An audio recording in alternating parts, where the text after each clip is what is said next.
प्रिय विद्यार्थियों, हरिहर पाठशाला में आप सभी का स्वागत। मैं आपका दोस्त डी आर शर्मा आज उपस्थित हूँ आपकी पाठ्य पुस्तक से ही व्यवहारिक लेखन के अंतर्गत कार्यालय लेखन, जिसमें हम कार्यसूची, कार्यवृत्त, प्रेस विज्ञप्ति और परिपत्र के बारे में जानकारी प्राप्त करेंगे। तो बिना किसी विलंब के आइए चलते हम कार्यसूची क्या होती है, कार्यवृत्त किसे कहते हैं और प्रेस विज्ञप्ति क्या होती है और परिपत्र क्या होता है, इसके बारे में आओ जानकारी प्राप्त करते हैं। प्रिय विद्यार्थी, कोई भी संस्था, संस्थान, विभाग या कोई भी सभा अपने कार्य के निष्पादन के लिए कुछ संवाद स्थापित करती है अपने कर्मियों के साथ। उन्हीं संवादों को आलेखों के रूप में व्यक्त किया जाता है, जिन्हें हम इसमें शामिल करते हैं। तो सर्वप्रथम आते हम कार्यसूची का प्रारूप क्या होता है, क्या होती है कार्यसूची। प्रिय विद्यार्थियों, किसी सभा की बैठक के लिए प्रस्तावित कार्यों की क्रमबद्ध सूची कार्यसूची, जिसे हम एजेंडा भी कहते हैं, कहलाती है। किसी कार्य को करने से पहले उसकी रूपरेखा तैयार करना एजेंडा है। एक मीटिंग का एजेंडा उन आइटम्स की सूची है, उन मदों की सूची है जो प्रतिभागियों को एक बैठक में पूरा करने की उम्मीद है। एजेंडा को प्रतिभागियों को एक बैठक के पहले कई दिनों पहले भी तैयार किया जाना चाहिए, कम से कम 24 घंटे, ताकि प्रतिभागियों को बैठक के लिए तैयार करने का अवसर मिल सके। प्यारे बच्चों, साधारण सी भाषा में अगर हम समझें तो कार्यसूची क्या होती है। यदि आप किसी कार्य से जुड़े हैं, किसी संस्थान, सभा या समिति से जुड़े हैं, तो उसमें बहुत से लोग कार्य करते हैं। तो उस सभा ने, उस समिति ने क्या कार्य करना है, उसको निश्चित करने के लिए, उसकी रूपरेखा तैयार करने के लिए सर्वप्रथम कोई हम मीटिंग या बैठक जिसे हम कहते हैं वो कॉल करते हैं, वो बुलाते हैं। तो उस मीटिंग में कौन कौन सी बातें कही जाएंगी, किन किन बिंदुओं पर विचार किया जाएगा, तो उसका एक प्रारूप तैयार कर लिया जाता है। उन बिंदुओं को अंकित किया जाता है और सभी सभा के जो सदस्य हैं उनमें वितरित किया जाता है। तो उसी को हम कार्यसूची कहते हैं। तो किसी बैठक में किन किन बिंदुओं पर चर्चा की जाएगी, उसे कार्यसूची या एजेंडा कहते हैं हम। तो यहाँ पर एक प्रारूप भी आपको दिया जा रहा है। जैसे कुछ एक यहाँ पर अखिल भारतीय एवं संस्कृति बोर्ड की 95वीं बैठक होने जा रही है, उसकी कार्यसूची क्रमवार हर बिंदु को जो जो बैठक में जिसकी चर्चा की जानी है उनको अंकित किया जाता है। तो ये कार्यसूची का प्रारूप बिल्कुल साधारण सा है, अर्थात सारांश से अगर हम कहें तो किसी बैठक में किन बिंदुओं पर चर्चा की जाएगी उनको पूर्व में ही सभी सभा के सदस्यों को वितरित किया जाता है, ताकि वो तैयारी के साथ आ सकें और उन बिंदुओं पर ही चर्चा हो और बैठक में एक अनुशासन बना रहे। तो अब हम चलते हैं आगे कार्यवृत्त की ओर। प्रिय विद्यार्थी, जब हमारी बैठक पूरी हो जाती है और निश्चित तिथि में फिर बैठक का आयोजन होता है, तो उस बैठक की पूरी कार्यवाही अगर हम कहें, या बैठक में कौन कौन से बातों पर चर्चा हुई, किन किन बिंदुओं पर विचार किया गया, उसे ही कार्यवृत्त कहा जाता है। कार्यवृत्त अथवा मिनट्स, चल रही मीटिंग के, इसको मिनट्स के नाम से भी जानते हैं, के दौरान लिखा गया एक ब्यौरा होता है, जिसे प्रोटोकॉल भी कहते हैं, नोट भी कहा जाता है इसे। इसमें उपस्थित लोगों की सूची अंकित की जाती है, वर्णित की जाती है और उठाए गए मुद्दों पर संबंधित प्रतिक्रिया और मुद्दों को हल के लिए अंतिम फैसले शामिल होते हैं। अर्थात उसमें विभिन्न जो कार्य सूची में हमने बिंदु उठाए थे उन्हीं पर चर्चा की जाती है और उसका क्या परिणाम निकला उसको वहाँ पर अंकित किया जाता है। किन लोगों ने कौन सी बात कही और कौन से अंतिम परिणाम, निष्कर्ष पर पहुँचे, ये सारी बातें कार्यवृत्त में की जाती है। इसका उद्देश्य उपलब्धियों और समय सीमा के साथ कौन से कार्य किसे सौंपा गया, इसका हिसाब रखना भी होता है।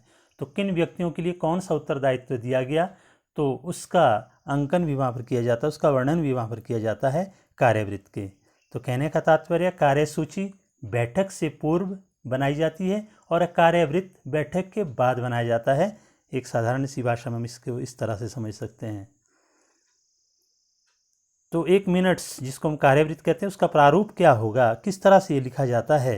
तो सर्वप्रथम ऊपर हम पेज पर हम अपना जो आपकी सभा है या कंपनी है या विभाग है तो उसका नाम लिखा जाता है, फिर वहाँ पर दिनांक डाली जाती है, फिर शीर्षक लिखा जाता है कि किस मुद्दे पर आपने वो बैठक आयोजित की, और फिर उसमें कौन कौन से लोग उसमें उपस्थित रहे इसकी बात की जाती है। और फिर एजेंडा जो हमने तय किया था, जो कार्यसूची हमने बनाई थी, उसके अनुसार उन बिंदुओं को उठाया जाता है और उस पर चर्चा की जाती है, और उसमें कौन कौन से मुद्दे उठे और किन लोगों ने, किन वक्ताओं ने कौन सी बात कही, कौन से सुझाव दिए, और इसका वर्णन किया जाता है। और फिर अंत में इसमें एक निष्कर्ष भी दिया जाता है कि किन अंतिम निर्णय पर समिति पहुंची, उन बिंदुओं पर, उन बातों पर, और फिर कौन कौन से कार्य सौंपे गए और उस किसको सौंपे गए, ये भी किया जाता है। फिर अगली जो बैठक हमारी होनी है वो कब होगी और उसमें किन बिंदुओं पर चर्चा की संभावना हो सकती है, वो बात की जाती है। तो सर्वप्रथम इसमें एक बिंदु और भी जोड़ना चाहेंगे कि इसमें सबसे पहले जो पूर्व में हमारी बैठक हुई थी उसमें कौन कौन से नतीजे, कौन कौन से परिणाम निकले, उसकी चर्चा भी की जाती है कार्यवृत्त में। तो एक कार्यवृत्त का प्रारूप आप यहाँ पर देख कर रहे होंगे।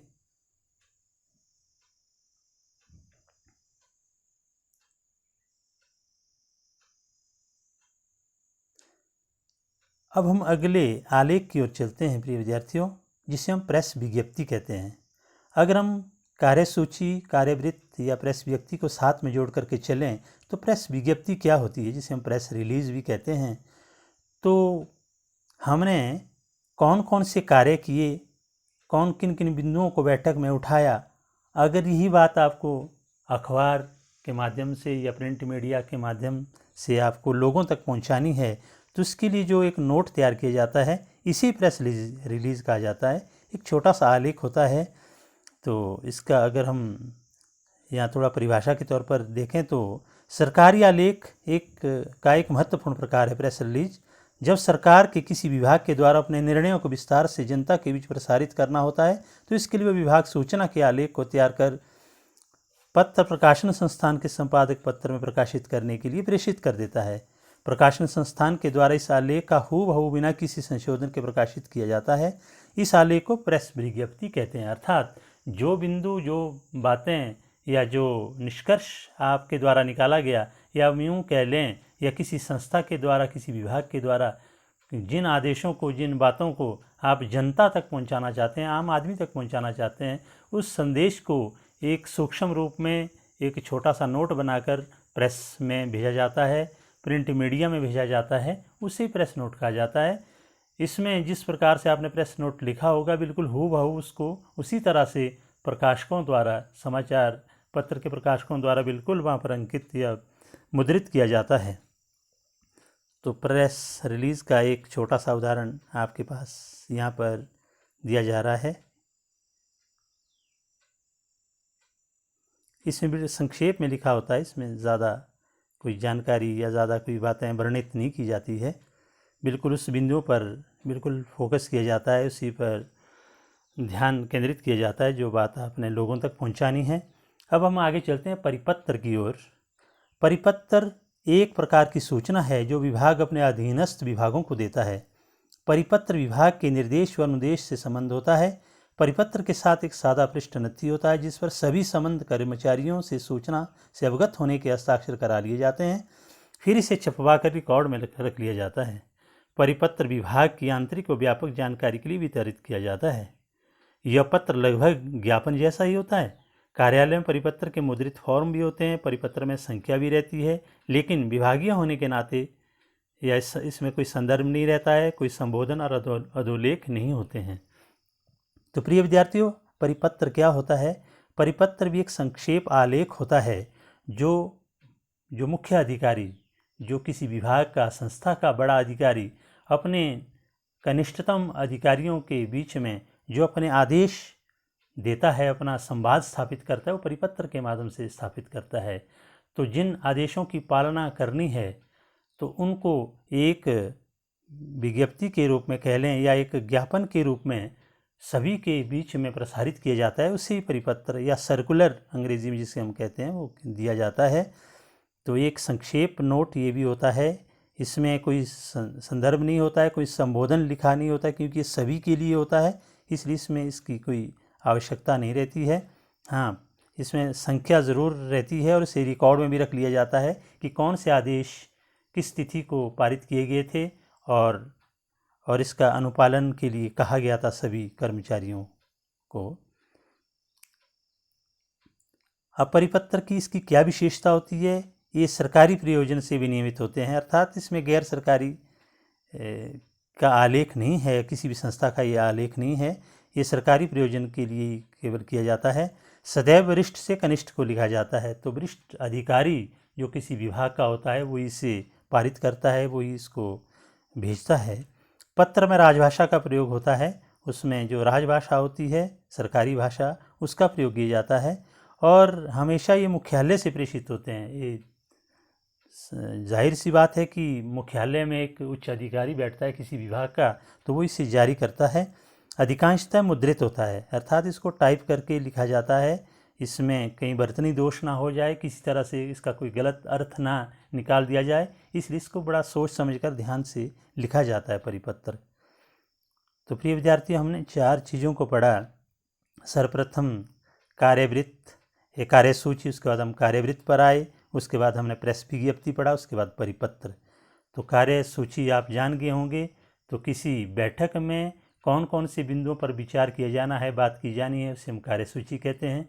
कार्यवृत्त, बैठक जब हो जाती है, समाप्त हो जाती है, उस बैठक में किन किन बिंदुओं पर चर्चा हुई, कौन कौन से निर्णय लिए गए, किन किन लोगों को कौन कौन सा उत्तरदायित्व सौंपा गया, तो ये हम कार्यवृत्त में बात करते हैं। तो प्रेस विज्ञप्ति हम उसे कहते हैं अगर हम अपनी बातों को, अपनी चीज़ों को, अपनी संदेश को प्रिंट मीडिया के माध्यम से, समाचार पत्र के माध्यम से आम जनमानस तक पहुंचाना चाहते हैं, तो उसके लिए जो एक नोट तैयार किया जाता है उसे हम प्रेस विज्ञप्ति कहते हैं। तो परिपत्र की जहाँ तक बात है तो ये एक सरकारी आलेख होता है जिसमें एक वरिष्ठ अधिकारी अपने कनिष्ठ अधिकारियों को अपने आदेशों से रूबरू कराता है, उन्हें अनुपालना के लिए कहता है। तो जिस माध्यम से ये कहता है उसे हम परिपत्र कहते हैं। तो परिपत्र का एक प्रारूप आपके सामने यहाँ पर दिया जा रहा है। इसमें बिल्कुल संक्षेप में होता है, पर परिपत्र की संख्या दी जाती है, दिनांक डाली जाती है, संस्था का नाम, विभाग का नाम लिखा जाता है, और उसके बाद विषय लिखा जाता है कि आप किस विषय पर ये परिपत्र जारी कर रहे हैं, तो उसमें किसकी आज्ञा से है, कौन अधिकारी इसको पारित कर रहा है, वो अपना यहाँ पर अपना नाम भी लिख सकता है। उसके बाद इसमें अपने उच्च अधिकारी के हस्ताक्षर रहते हैं। फिर उसका पदनाम होता है, कौन अधिकारी इसको जारी कर रहा है, उसका प्रतिलिपि या किस किस विभाग को इसे भेजा गया है उसकी प्रतिलिपियाँ उतनी बनाई जाती है और उनको प्रेषित किया जाता है। प्रिय विद्यार्थी, आइए चलते अब हम कुछ अभ्यास की ओर, परियोजनात्मक कार्य की ओर चलते हैं। तो अभी तक हमने इन 4 चीज़ों के बारे में पढ़ा, 4 आलेखों के बारे में पढ़ा जो कार्यालयीय लेखन कहलाते हैं। तो उसमें हम अपने स्तर पर किस प्रकार से सक्षम हो गए हैं कि हम कोई कार्यसूची तैयार कर लें या कार्यवृत्त तैयार कर लें या प्रेस विज्ञप्ति या परिपत्र तैयार कर सकते हैं। तो चलिए अब हम अपने विद्यालय से ही शुरू करते हैं। मान लीजिए आप अपने विद्यालय के सचिव हैं, नाटक समिति के सचिव हैं, तो आपको अपने विद्यालय में नाटक तैयार करना है, उसके लिए एक बैठक बुलानी है। तो उस बैठक में किन किन बिंदुओं पर चर्चा की जाएगी, तो ये आपने एक कार्यसूची तैयार करनी है। तो इसका प्रारूप मैं यहाँ पर दे रहा हूँ। आप अपने विद्यालय का नाम लिखेंगे, बैठक संख्या लिखेंगे, कौन सी बैठक चल रही है और किस दिनांक को ये बैठक होनी है, उस दिनांक को आपने लिखना है, और स्थान व समय भी लिखना है, कितने बजे होगी, क्योंकि इसमें पूरा वर्णन होना चाहिए ताकि वो आपके प्रतिभागी निश्चित और नियत स्थान पर वो पहुँच जाएँ समय पर। तो उस कार्यसूची में आपने फिर कार्यसूची बनानी है। उस मीटिंग में, उस बैठक में किन किन बिंदुओं पर चर्चा की जानी है ये मैं यहाँ पर दे रहा हूँ। अब विस्तार से आप स्वयं पढ़ लें और अंत में आप अपने हस्ताक्षर कर लें, क्योंकि आप सचिव है, आपकी ओर से जारी होगा। तो आप नाटक समिति के सचिव है, तो आपने ये कार्यसूची तैयार की है और उन प्रतिभागियों में बांट ली है जो समिति के सदस्य हैं। तो कार्यवृत्त, सचिव होने के नाते विद्यालय में होने वाले वार्षिक पारितोषिक वितरण समारोह के आयोजन हेतु बैठक का कार्यवृत्त तैयार कीजिए। तो कार्यवृत्त अर्थात जो बैठक आपकी हो गई है, आपने वार्षिक पारितोषिक जिसको हम एनुअल फंक्शन कहते हैं वो मनाना है स्कूल में, आपको आपके प्रधानाचार्य ने सचिव नियुक्त कर दिया है, तो आपने बैठक करनी है। तो उस बैठक में किन किन बिंदुओं पर चर्चा हुई, ये मैं कार्यवृत्त की बात कर रहा हूँ। तो किस प्रकार से पूरी बैठक संपन्न हुई, तो उसके लिए कार्यवृत्त आप किस तरह से तैयार करेंगे, तो उसका कुछ संक्षेप में आपको यहाँ पर बताया जा रहा है। पहले आप अपने विद्यालय का नाम आप लिखेंगे, फिर आप किस दिनांक को बैठक हुई उसकी तिथि लिखेंगे, किस विषय पर हुई वो आपने लिखना है, कितने बजे हुई, और उसमें कौन कौन से सदस्य उपस्थित थे वो आपने लिखना है। फिर कौन कौन से मुद्दों पर बात हुई और कौन कौन से चीज़ें आपने बिल्कुल अंतिम रूप दिया गया कि आपका जो वार्षिक पारितोषिक वितरण समारोह है उसमें कौन कौन से कार्यक्रम होंगे, उसकी आपने एक सूची बना दी, और किन किन आदमियों को उत्तरदायित्व दिया गया ये भी पूरा बताया गया है।